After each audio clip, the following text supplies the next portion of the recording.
주님 감사합니다. 오늘 저희들이 이렇게 모여서 히브리서 11장 믿음에 대해서 나누도록 하겠습니다. 주의 성령께서 저희들의 심령을 주님께로 모일 수 있도록 해주시고 주님의 계시가 저희들 가운데 나타날 수 있도록 도와주시기를 간절히 기도합니다. 주님께 의탁하고 예수 그리스도의 존귀하신 이름으로 기도했습니다.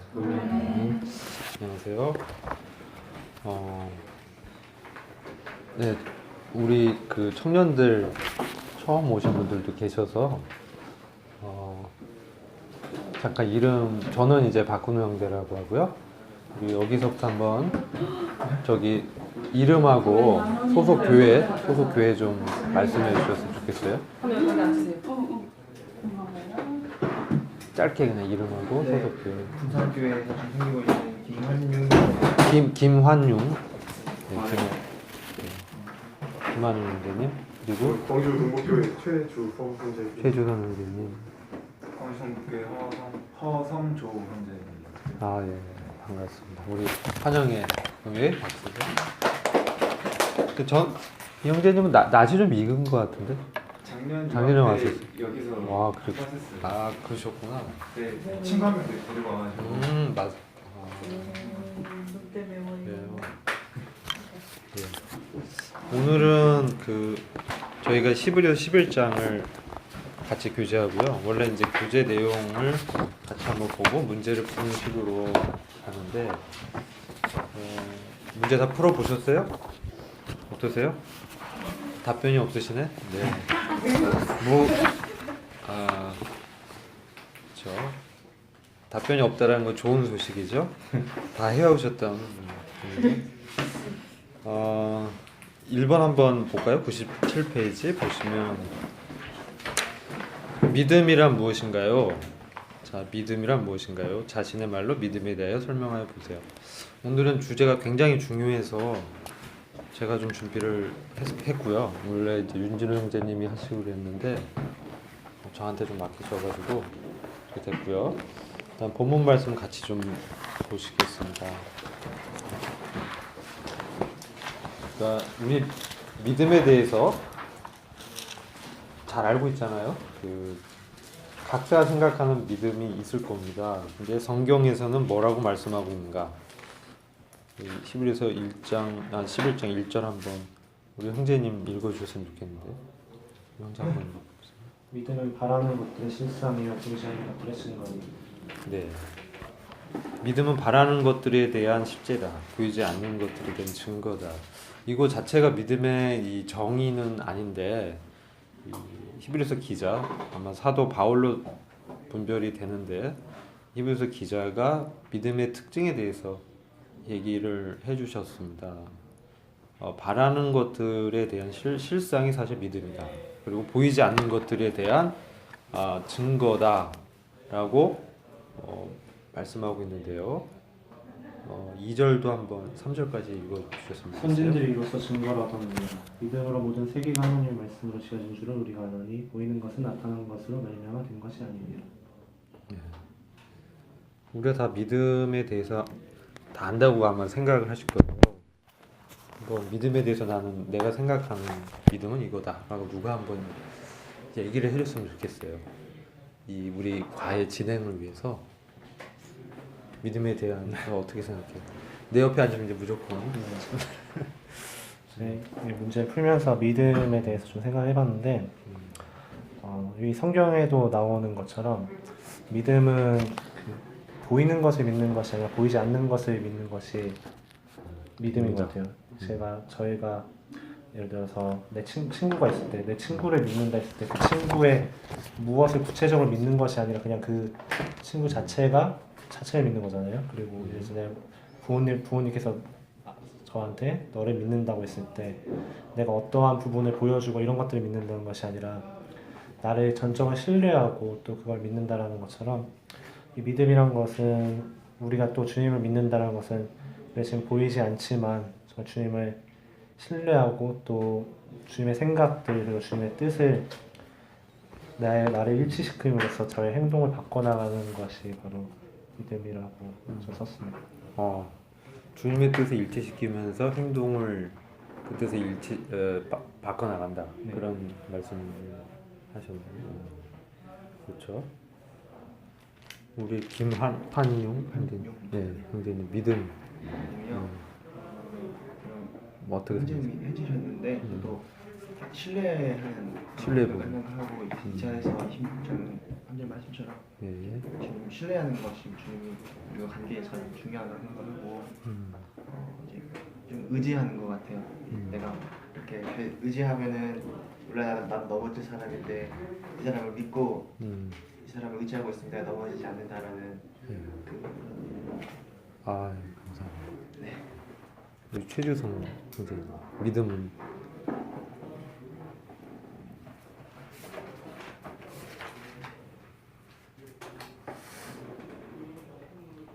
제가 하나님을 믿는 그 믿음이라는 걸 내가 알고 있는 하나님을 믿고 내 자신이 온전히 그분을 따를 수 있는 그분을 의지할 수 있는 게 믿음.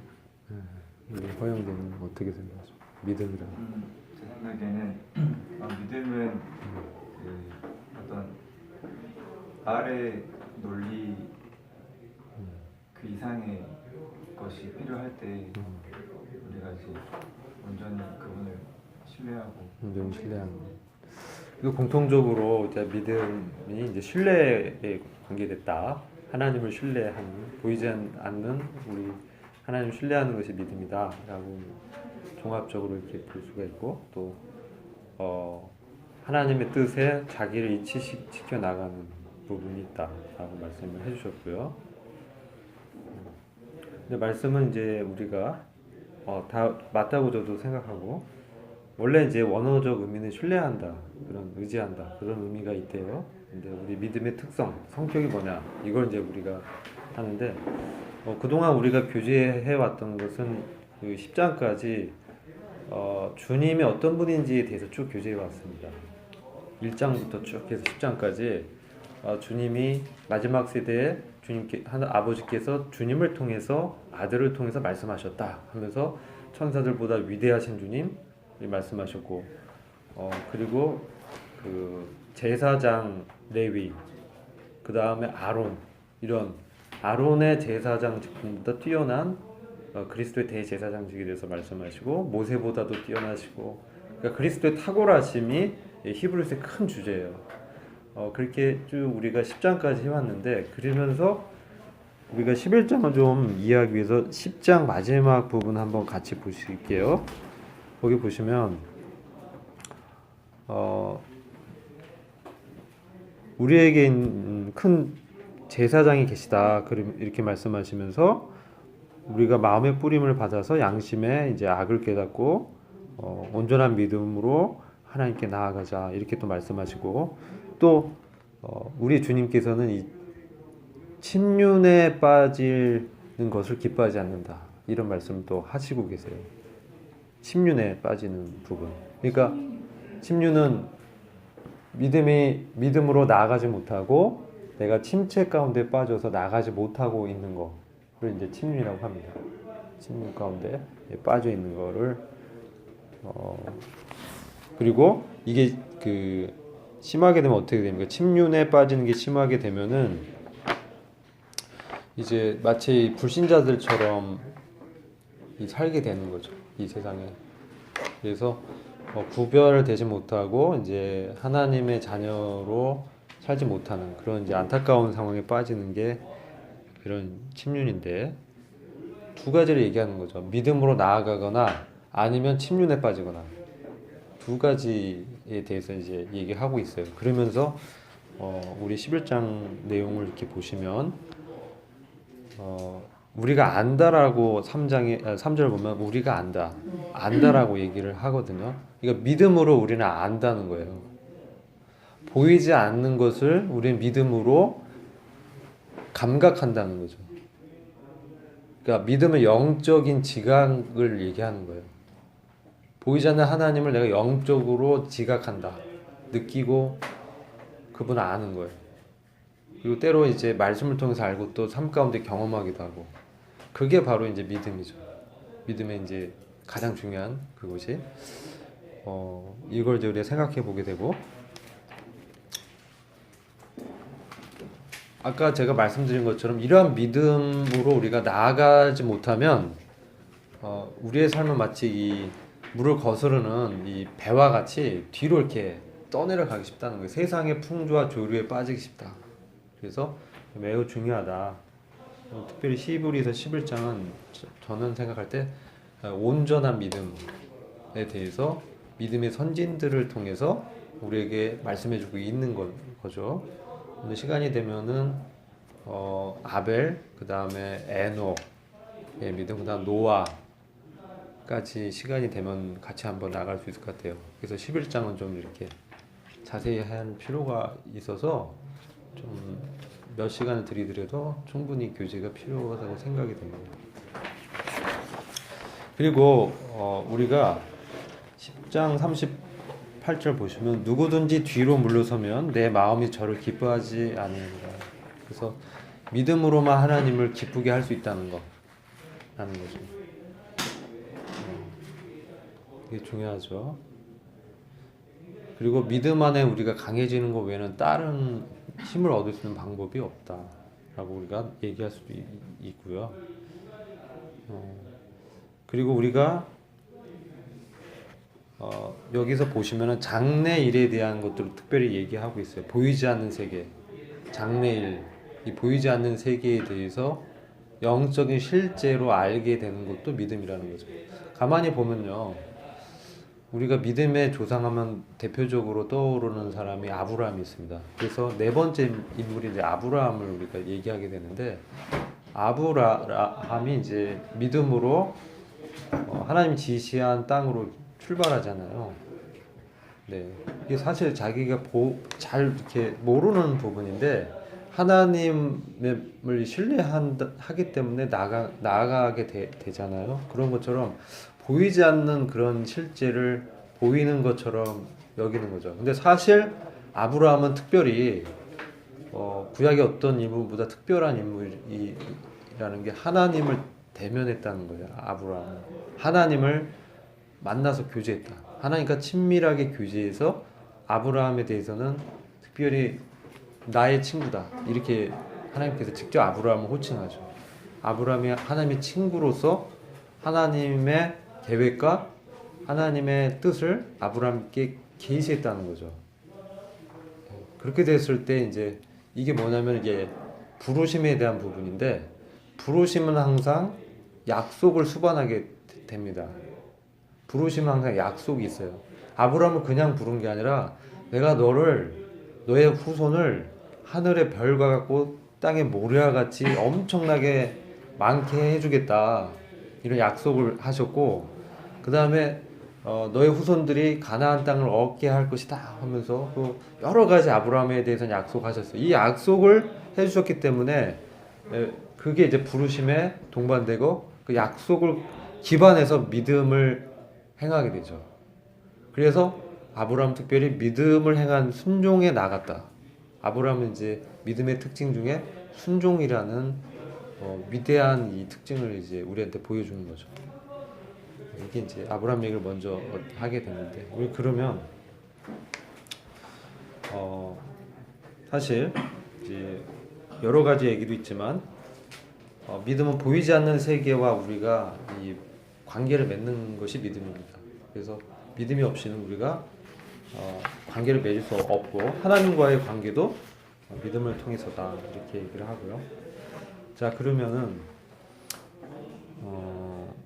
믿음이 있을 때만 우리가 장래 보이지 않는 어떤 일들을 현재 일로 여기게 되는 그런 일들이 가능해져요. 믿음이에요, 그게. 장래에 있는 일들을 현재 가까이 있는 걸로 인식하는 게 믿음의 중요한 특징이라는 거예요. 그래서 그 믿음의 근거에서 그가 이제 행하게 되는. 그래서 믿음은 그 하나님께서 계시해 주신 그런 약속을 의지해서 지금 부단히 그 믿음에 반응해서 살아가는 그러한 영적인 어떤 그 지각이 사실 이제 믿음이라는 거죠. 하나님의 약속을 인식하고 하나님을 감지해서 우리가 가는 거. 우리 안에는 이제 성령이 계시니까 그런 것들이 이제 가능한 것이죠. 아벨에 대해서 좀 하죠. 아벨을 보면서 보면 아벨의 삶을 좀 같이 보겠습니다. 4절 보면은 믿음으로 아벨은 가인보다 더 나은 제사를 드렸다라고 했고 의로운 자라는 증거를 받았다고 말씀하고 있습니다. 그래서 그러면 아벨이 어떤 인물인지 한번 얘기해 볼까요? 우리가 아는 아벨, 화한 자매 아벨, 자매 많은 아벨이 어떤 분? 하나님께서 원하시는 제사를 드렸던 그러니까 자기가 생각했던 자기가 생각하기에 귀한 것이 아니고 하나님이 보시기에 하나님께서 요구하시는 것을 드렸던 사람. 구체적으로 한번 얘기해 주세요. 아벨이 네. 가인과 다른 제사를 드렸잖아요. 가인은 뭘 드렸나요? 가인은 가축을. 가인이 이제 가인이 농사를 짓고. 농사를 네, 짓고 아벨은 양을 네. 쳤고, 그래서 가인은 농산물을 땅에서 얻은 소산을 바쳤죠. 그리고 아벨도 양을 잡아서 피의 제사를 드렸죠. 근데 두 공통점 뭐냐면 둘 다 제사를 드렸다는 거예요. 가인이 제사를 안 드렸다는 게 아니고 가인도 제사를 드렸다는 거죠. 근데 왜 아벨의 제사만 연락을 했냐는 거죠. 어떻게 생각하십니까? 왜 이게 중요하냐면 믿음을 얘기하면서 아벨을 먼저 딱 얘기하거든요. 그래서 우리가 의미가 있죠. 자, 아벨의 제사가 어떤 제사이기 때문에 하나님께서 받으셨고 의롭다라는 증거를 또 받았는가. 그리고 그의 재물을 인정했고 그가 죽었으나 믿음으로 말하고 있다라고 하고 있습니다. 이게 또 중요해요. 죽었는데 사실상 말하고 있는 거죠. 아벨의 믿음이 죽었는데 말하는 믿음이다. 우리가 단순히 아벨을 재물 때문에 하나님이 연락했다라고 생각하는데 이 말씀 보면 꼭 그것만 아닌 것 같아요. 아벨은 믿음으로 말하고 있다라고 지금 얘기하거든요. 어떤 특징이 있을까요? 제가 네. 처음에 믿음을 대할 때 그 전에 일반교회 다녔을 때는 그냥 성경만 보는 차원이었는데 그분들이 오셔서 우리 모임에서 왔을 때 복음을 전할 때 그때 상태는 완전히 일반 교회 다니고보다 더 안 좋은 최악의 상태였는데 왜 믿음이 왔을까? 그분 상태가 첫 대면이었는데 그거하고 비슷한 것 같아요. 내 상태가 안 좋은 상태였는데 왜 갑자기 믿음을 내가 믿게 됐을까? 믿음에 대한 이 공부를 하면서 그걸 계속 생각을 했는데 제가 믿으려고 하고 싶은 마음도 있었겠지만 순종도 상당히 큰 것 같아요. 지금 아벨과 이 가인 보면서 아벨은 하나님이 하라는 대로라는 그거 있고 가인은 자기가 생각하는 거 그걸 드리는 거에 많이 중점이 있는 것 같아요. 가장 제사 드리면 이 피해 제사는 나의 온 것을 드리는 거잖아요. 피는 네. 주님처럼 그렇죠. 이제 결국은 그렇게 됐지만 근데 가인은 자기가 막 이렇게 만들어서 수산된 걸 드렸기 때문에 드리려는 제사였고 아벨은 내가 완전히 하나님께 나를 드리는 그런 제사였잖아. 그런 생각이 사실 아벨은 지금 피로 말한다고 하잖아요. 자기 생명을 드렸다는 거죠. 여기서 얘기하는 거. 자기 피를, 자기 희생. 그러니까 우리가 보면요, 이 믿음의 인물들은 다 그리스도의 모형이에요. 그래서 아벨은 그리스도의 어떤 면을 이제 우리에게 또한 보여주고 있죠. 그래서 아벨의 제사의 성격은 특히 처음에 나왔기 때문에 중요한데 가인과 비교했을 때 가인도 엄청 노력을 했어요. 가인이 그렇게 노력을 안 했으면 동생을 죽이기까지 질투하지 않았을 거예요. 가인 나름 굉장히 노력을 해서 땅의 소산을 얻었는데 하나님이 받지 않았다는데 이제 문제가 생기게 되죠. 근데 이제 아까 자매님 말씀하신 것처럼 피해 제사가 문제가 되는 거죠. 피해 제사를 드린 것과 안 드린 것. 즉 가인은 자기가 열심히 해서 정말 최선을 다해서 땅에서 땀을 흘리고 해서 풍성하게 바쳤는데 그것을 거절했다. 이것은 무엇을 상징하느냐? 영적 의미가 있어요. 영적 의미. 어떤 영적 의미 있을까요? 가인이 자기의 소산을 바친 이러한 노력이라든지 이런 것들이 왜 하나님 안 받았을까? 여기 우리 영적 의미가 있을 것 같아요. 가인이요. 가인의 제사. 혹시 이거 생각해 보시면 가인의 제사를 왜 안 받았을까? 우리 하나님 섬기는데 열심히 해서 바치면 가인이 마음이 순수하지 않았을까요? 가인도 굉장히 어떤 열정이 있었을 것 같아요. 그 정도 막 해가지고 제사를 드릴 정도면 그냥 사람은 아니에요. 저희가 보통 교회에 어떤 일을 할 때 크게. 그냥 하나님과 관련된 일이나 아니면 교회 어떤 일을 하는 것 자체가 다 선하고 그런 식으로 생각할 수가 있는데 그렇지만은 그게 만약에 하나님 뜻이 아닐 수 있잖아요. 하나님 생각과 우리 생각이 다르기 때문에. 네. 그냥 사람의 열심으로 하는 거는 어차피 그 말씀에서도 나중에 썩어질 것이라고 하셨대서 그런 영적 의미가 있지 않을까. 하나님 뜻과 상관없는 재물 드렸다. 네. 그런 얘기를 하셨죠. 이게 복음적인 측면을 보면 창세기 이제 3장 15절에 원복음 있고 언약주의에서 복음주의자들이 얘기하는 거는 이렇게 얘기를 해요. 들어보세요. 가인과 아벨 모두 아담으로부터 원복음을 들었다는 거예요.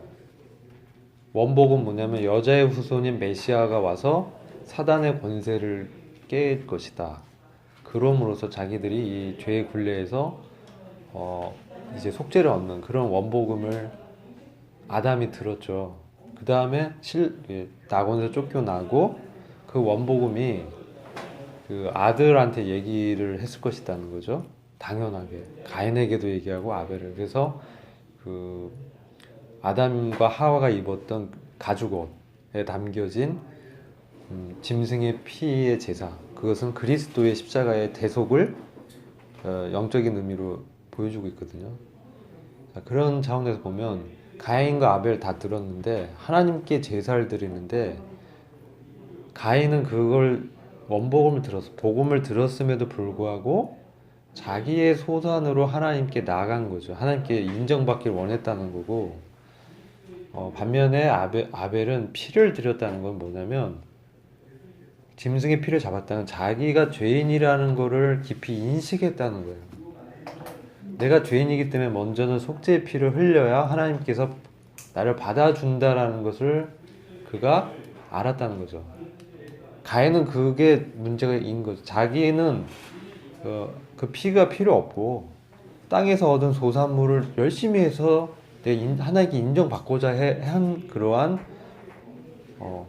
어떻게 보면은 욕망, 자기의 어떤 자기의 어떤 노력, 율법을 지킴으로 어떤 법을 지킴으로 의롭게 되려고 했다는 거죠. 그러니까 그걸 지킴의 동기가 겸손하지 못했다. 가장 첫 번째 우리가. 그러니까 아벨은 겸손히 자기를 돌아보면서 아버지가 얘기했던 그 뼈저린 실패가 있었잖아요. 하나님을 등지고 세상을 향한 거, 이게 죄잖아요. 보이지 않는 하나님보다 마귀의 그 달콤한, 너가 이거 먹으면 하나님과 같아진다, 이 달콤한 유혹에 영혼을 이렇게 팔아넘기잖아요. 이제 종합적으로 정리해 보면 아벨은 있는 그대로 하고 그 가인은 자기가 하고 싶은 대로 했다, 그 얘기 같은데. 근데 그게 하나님 앞에서 굉장히 그거는 믿음의 차이다. 믿음이 없었다는 거지. 그러니까 아벨은 정확하게 한 거고 가인은 그렇게 하지 않았다, 이렇게 되는 거예요. 근데 그거의 결과로 아벨은 어떻게 됐어요? 그 자기가 피를 드렸잖아요.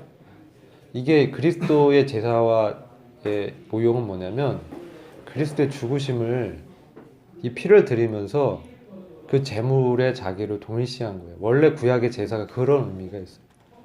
그 제물과 나를 동일시해서 드린 거예요. 그리스도의 대속이 우리를 대신해서 주님이 죽으신 것처럼 이 양도 아벨이 잡은 양도 아벨과 동일시돼서 잡은 거예요. 피의 의미가 그렇게 있습니다. 그래서 우리가 보면은 그리고 그것을 믿었다는 거죠. 그걸 믿었다는 거죠. 이 짐승을 잡을 때 자기도 그와 함께 죄에 대한 대가로 치러져서 자기가 드려졌다는 것을 믿음으로 하나님 앞에 감히 못 나가고 양을 잡으면서 양을 이렇게 대속 양으로 드리고 자기가 하나님께 나간 거죠. 그러니까 이것은 단순히 제물 받은 게 아니라 아벨을 받았다는 거예요. 아벨 자체를 하나님이 받았다는 거죠. 그거를 가인이 알았기 때문에 경노한 거죠. 나는 안 받았는데 아벨을 받았어? 내가 장자인데? 이러면서 이제 질투하면서 죽이는 데까지 나간 거죠. 이게 이제 심각한 가인의 죄가 이렇게 드러나고, 두 번째는 그가 피로 지금도 말하고 있다라고 하는 거죠. 아벨은 이제 성경을 보면 선지자죠. 선지자입니다. 아벨이 선지자인데, 이제 아벨이 가인과 만나는 장면이 이 들에 이렇게 불러내요. 가인이 아벨을. 그 제사가 끝난 후에 가인이 아벨을 들에 불러내서 뭔가 대화를 해요. 그 다음에 가인이 아벨을 돌로 쳐 죽이게 돼요. 무슨 대화를 했을까요? 어떤 믿음의 상상력을 한번 발휘해 보죠. 그럼 자기의 그 대화 때문에 아벨이 더 죽게 돼요. 가인은 자기의 그 믿음을 과시하기 위해서 그걸 얘기하려고 아벨의 입장에서는 그게 아니고 하나님이 아벨이 무슨 얘기를 했을까? 가인이. 원칙대로 얘기를 했고, 네, 원칙대로. 그리고 가인은 자기의 생각대로 얘기를 했는데 안 맞으니까 좀 그랬으니까 안 맞아서 그냥 확 죽여버렸어. 네.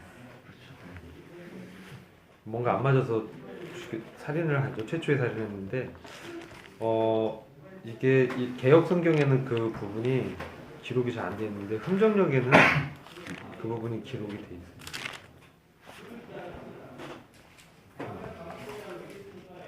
볼까요? 여기는 이제 창세기 몇 장이죠? 창세기 4장.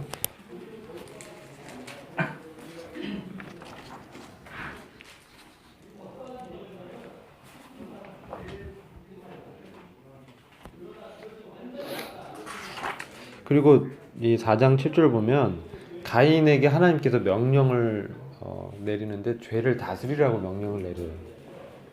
죄를 다스리라. 근데 죄에 사로잡히죠. 죄가 오히려 그를 다스리게 되면서 이제 죽이게 되는데, 8절 보면은 가인이 그 아우 아벨에게 고하니라. 그들이 들에 있을 때에 가인이 그 아우 아벨을 쳐 죽이니라. 장면이 두 개 나오는 거죠. 가인이 아우 아벨에게 고하는 이 장면이 있고, 그 후 들에 있을 때 죽인 건 또 다른 시간이 좀 지났어요. 그거 알 수 있죠? 이 대화 가운데. 근데 흠정력을 보면 가인이 자기 동생 아벨과 이야기를 하니라.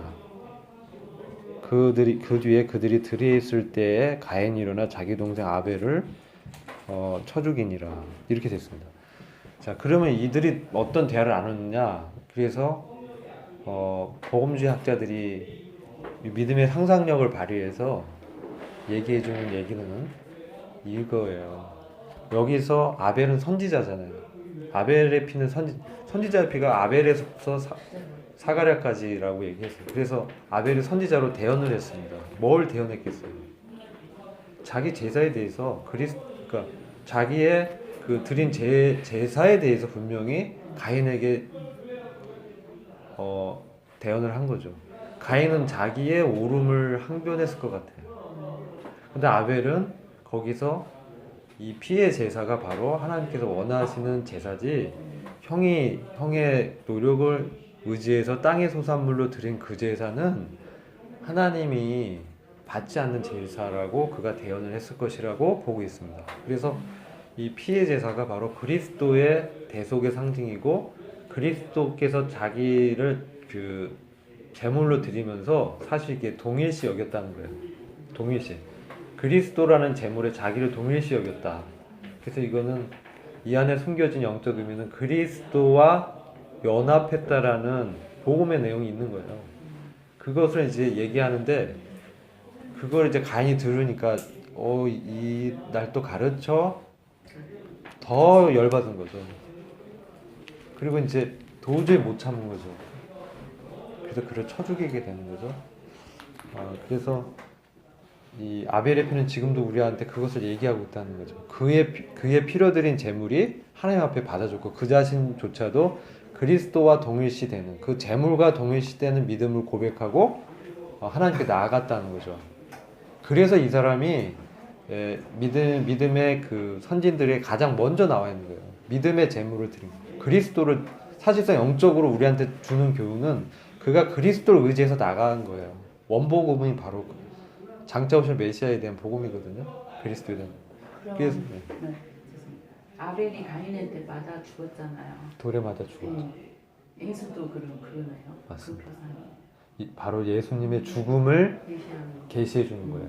아벨이 여기 그가 옳은 자지만, 의인이지만 맞아 죽은 거죠. 피 흘려서 순교하게 되는 거죠. 죽이기까지는 안 해도 되는데 안 그걸 되죠. 하는 것도 항상 궁금했거든요. 네. 바로 인생인데. 그렇죠. 그 죄에 사로잡히게 되는. 그런 거. 그 죄 때문에 이제 그래서 주님이 여기서 희생되셨다. 주님이 희생을 아벨의 이 제물과 그의 피에 자기 몸까지 드린 거예요. 아벨은 자기 예언 때문에, 자기 대언 때문에 가인한테 맞아 죽은 거예요. 그래서 그 아벨의 이 피의 제사는 자기도 드린 거예요. 자기를, 목숨을 사실 내건 거죠. 형을 몰랐을까요? 알았을 거예요. 이 형이 어떤 인물인지.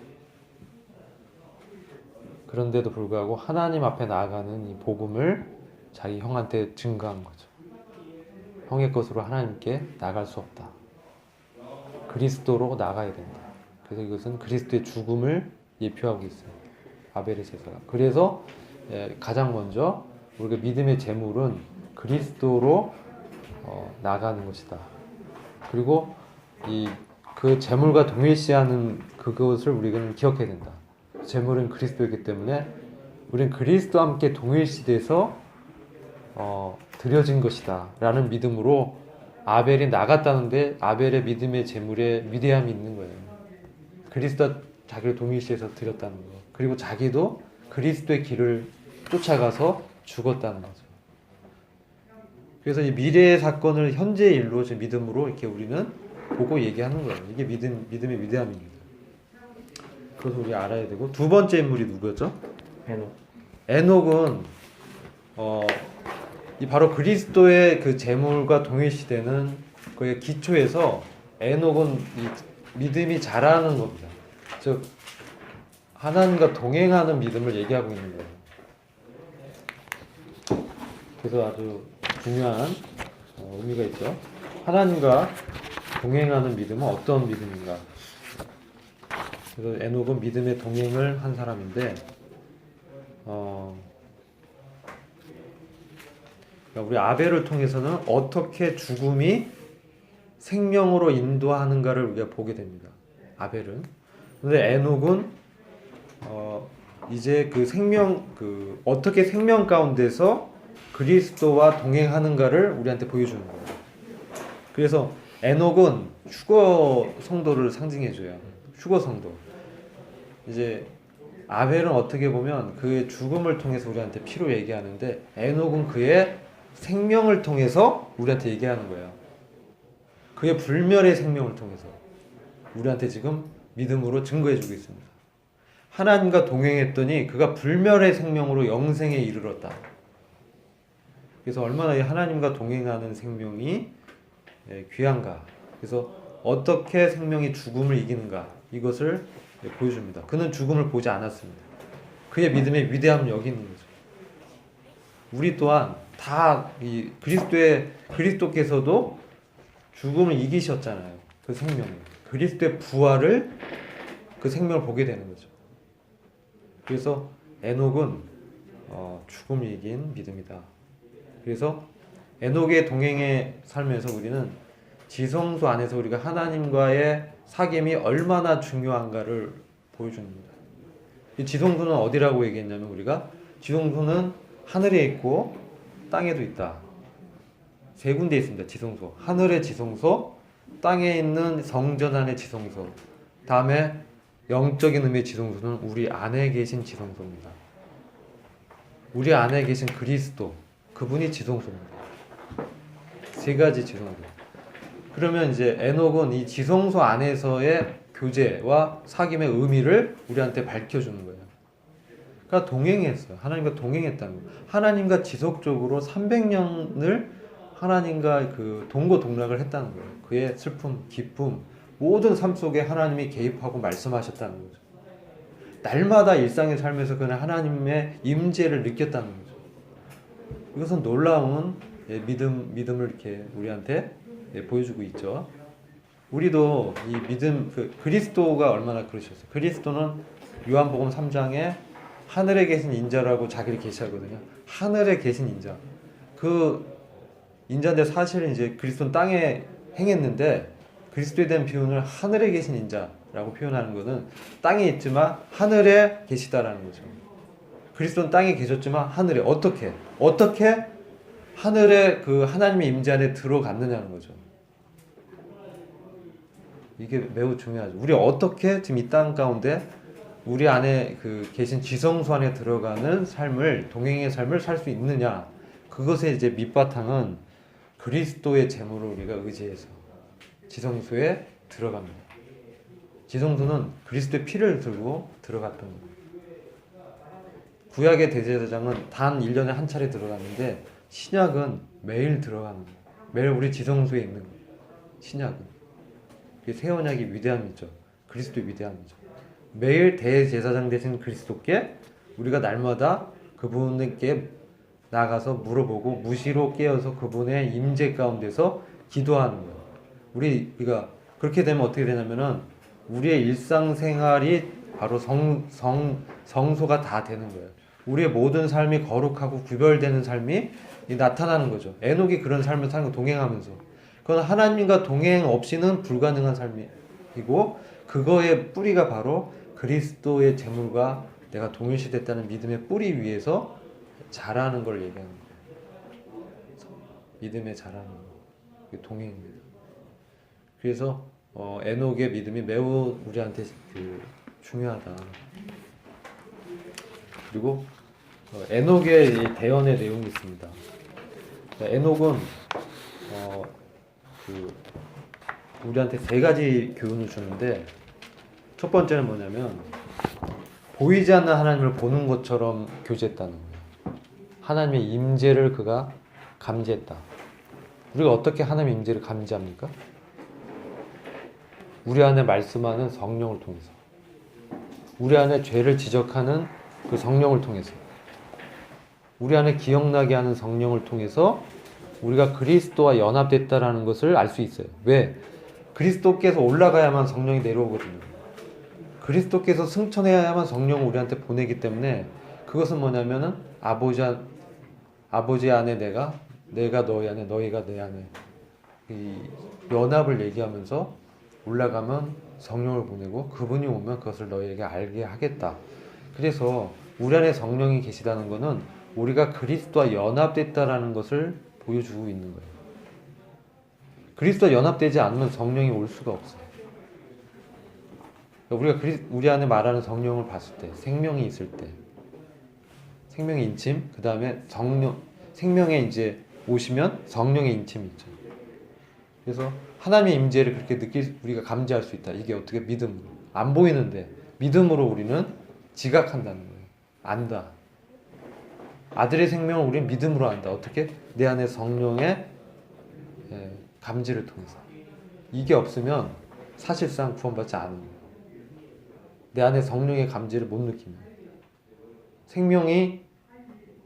생명은 생겼는데 성령의 인침이 없거나 이럴 수 있어요. 이게 뭐냐면 어려울 수 있는데 구약 성도처럼 구원받았다는 구약 시대처럼 구약 시대도 의인이 있고 저 천국에 가요. 구원받아서. 근데 그 사람들 그리스도 안에 연합되지 못했어요. 근데 구원받아서 천국에는 가. 그게 약속돼 있어요. 구약 이스라엘 민족은. 근데 신약의 성도는 성령의 임침받기 때문에 그리스도 안에 연합되고 그리스도 안에서 우리가 놀라운 그 신분을 이렇게 받았거든요. 그래서 성령이 우리한테 보증해 줍니다. 두 번째는 뭐냐면 하나님 임재. 그다음 두 번째 하나님께서 자기를 찾는 이들한테 상 주신다 라는 것을 우리한테 보여주고 있죠. 에녹은 믿음의 보상을 우리한테 교훈해 준다는 거예요. 저가 옮기오기 전에 하나님을 기쁘시게 하는 자라는 증거를 받았습니다. 그가 아무튼 휴거로서 그의 믿음의 보상을 받고 하나님이 기뻐하신 자다. 그리고 증거를 받았어요. 에녹은 증거까지 받았어요. 하나님의 기뻐하시는 자란 증거까지 에녹이 받았다는 거죠.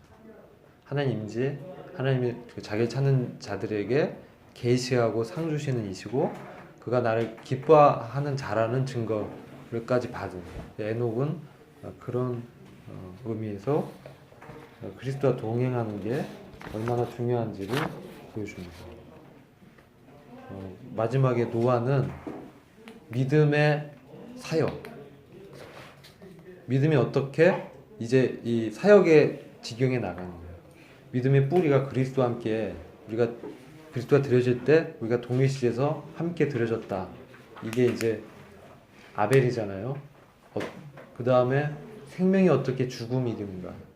이게 에녹이잖아요. 동행하는 삶, 믿음의 동행. 노아는 믿음이 이제 사역으로 나타나는 거예요. 믿음의 사역. 그래서 이게 다 그리스도의 사역. 어떤 사역? 노아는 의인이라 칭함을 받았습니다. 당대 의인이었다. 근데 노아는 바로 구원에 관한 것을 사역하게 돼요. 구원, 방주를 통해서. 그러니까 그 믿음이 바로 자기 타인에게 이제 나타나서 그들을 구원의 길로 인도하는 거예요. 믿음이 이제 자라서. 그게 바로 노아의 믿음이 우리한테 보여준 그리스도의 사역 중에 뭐예요? 그리스도의 구원 사역. 방주죠. 방주가 그리스도거든요. 사실 이제 노아가 자기의 가족, 어떻게 보면 가족 구원에 머물렀다고 볼 수도 있어요. 세 아들과 자부, 자기 와이프 이렇게 자기 8명 구원받았거든요. 근데요, 노아의 믿음이 없으면 우리가 잊지를 못해요. 왜요? 노아가 다시 인류가 시작된 거예요. 그 모든 사람 다 죽었어요 그때. 그 다음 노아가 살았기 때문에 교회가 노아의 믿음 때문에 그의 믿음의 결과로 다시 이제 인류가 새롭게 시작되면서 우리 교회는 노아의 믿음에서 이 구원에 관해서 보는 거예요. 근데 노아의 믿음이 과소평가하는데 7명을 구원했어요. 근데 그 사역하는데 120년이 걸렸어요. 7명 구원하는데. 그 모든 사람 다 심판받았어요. 그러니까 이게 우리가 가족 구원은 우습게 하는데 우스운 게 아니에요. 어려워요. 무지 어렵습니다. 왜? 왜 어려워요? 옆에서 보기 때문에. 나가서 얼마든지 잘 얘기해요. 근데 집에 와서 나 어떻게 사는지 다 알기 때문에. 가족은요, 그냥 헛되게 얘기하는 거 안 들어요. 너 어떻게 살았는데?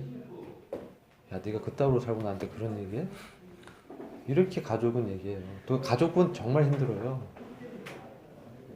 오히려 모르는 사람 나가서 구원하는 건 그거 왜 이 사람들은 날 모르거든. 근데 가족은 나의 단점을 다 알거든. 그러니까 노아가 어떤 삶을 살았겠어요. 노아는 분명히 그 당대에 미친 사람이라고 찍혔을 거예요. 왜요? 방주를 산에 지었거든. 배를 산에 지었거든. 배를 어디 지어야지 배가 잘 떠요. 육지에 바다 가까운 데 지어야 되는데 노아는 거꾸로 산에다 배를 지었어요. 그러니까 모든 사람이 노아를 100년 이상 도라이다라고 했을 거예요. 도라이. 아, 저 도라이 가문 아들 뭐 다 도라이 아들들 찍혔을 거예요. 100년 이상을 그 가족이. 쟤는 약간 이상한 아버지 뭐 이렇게 다 이상해. 가족들이 어떻게 했어요? 싫었겠죠. 자기들도 다른 사람하고 얘기하고 싶은데 노아가 그렇게만 했겠어요? 홍수 심판을 증거했을 거예요. 하나님이 비를 내려서 인류를 심판하실 때가 가까우고 있다. 그걸 120년 동안 한 거예요. 에녹도 주님의 재림을 대언했어요. 유다서 보면 주님이 수많은 성도와 함께 오셔서 너희들을 심판하실 것이다. 이게 에녹의 대언의 내용이에요. 아벨은 뭐예요? 그리스도의 피의 제사로 하나님께 나아가야 돼. 하나님께 연락됩니다. 그리고 자기 생명을 그리스도와 함께 동일시 여기면서 죽음에 넘긴 거죠. 노아는 그 에녹은 자라게 하고 조공을 보지 않고 휴거되었고, 노아는 그걸 구원의 사역으로 가족들에게 복음을 삶으로 증거했다는 거예요. 이 믿음의 사역이 이걸 이렇게 보여주고 있어요. 그래서 이게 굉장히 그리스도의 그 모형을 보여줘요. 그리스도의 그 십자가의 대속, 그러니까 그리스도의 하나님과 동행하심, 그리스도의 구원의 사역. 그래서 이 믿음의 선진들은 그리스도의 어떤 믿음을 우리 이 땅에서 보여주셨는가를 우리한테 말씀해주고 있습니다. 그리고 우리한테 오늘날 믿음이 어떤 것인지를 보여주고 있습니다. 그들 모두 공이 하나님을 친히 뭐 만나고 악수하고 뭐 이런 거는 안 나타나 있어요. 보이지 않는 하나님과 그들이 보이는 것처럼 여겨서 미래의 일을 현재 가까이 있을 거라 믿으면서 바라면서 영적인 실제로 하나님을 인식하면서 살았다는 거예요. 그래서 믿음이 이렇게 나타난다. 그 다음 차례는 뭐예요? 순종한 아브라함이죠. 그래서 이제 우리가 다음 시간 때 같이 이제 교제하게 되는데, 우리가 이런 관점에서 우리가 다음 시간 때 이제 우리가 새 인물의 믿음을 얘기했잖아요. 근데 우리 다음 시간은 2주 후 10월 첫째 주가 됩니다. 왜냐하면 다음 주는 우리가 성도 캠프 가고요. 그 다음 주는 유창용 캄보디아 선교사가 와서 2시간을 하실 겁니다. 캄보디아 선교와 말씀 이제 하실 거예요. 그래서 그 다음에 우리 이제 믿음에 대해서 나가는 거는 10월 첫째 주입니다. 근데 믿음, 제가 이제 11장은 제가 쭉 같이 교제할 건데, 이 믿음은 실제라는 거. 믿음 살아서 역사하고, 우리가 영적으로 감지하게 해주고, 우리의 인도가 나아가게 하는 거. 그리스도를, 우리가 실제로 알게 하는 게 믿음입니다. 여기까지 하시고, 오늘은 좀 이제 서론이 길었고요. 다음 시간 10월에는 한번 읽어보시고, 문제도 한번 풀어보시고, 이 세 인물의 믿음에 대해서 다시 한번 묵상하시고, 아브라함에 대해서 좀 이제 더, 아브라함은 교회의 믿음을 또 보여주고 있어요. 그래서 중요합니다. 기억하시고 묵상하시고 문제를 풀어보시고 그랬으면 좋겠습니다. 이 믿음은 매우 중요하기 때문에 우리 형제님들 중에서 기도해 주시고 마치도록 하겠습니다. 네, 아버지, 오늘 함께 히브리서 11장 말씀을 함께 나누게 하시고 감사합니다. 지금 저희가 아벨과 에녹과 또 노아의 믿음을 살펴보게 됩니다. 참 아벨의 믿음의 제사로부터 또 에녹의 주님과 동행함으로 또 노아의 사역을 통해서 주님 저희가 이 믿음을 배우게 되는데, 주님 이 믿음이 오직 이들에게만 있는 것이 아니라 또 우리에게도 주님에 있는 믿음이 있음을 고백드립니다. 주님 저희가 이 보고 배우는 이 히브리서 11장의 이 선생들의 믿음을 통해서 또 이 믿음이 우리의 믿음이 되고 또 주님의 뜻을 우리의 뜻을 일치시켜 나갈 수 있도록 주님 이 시간 기도드립니다.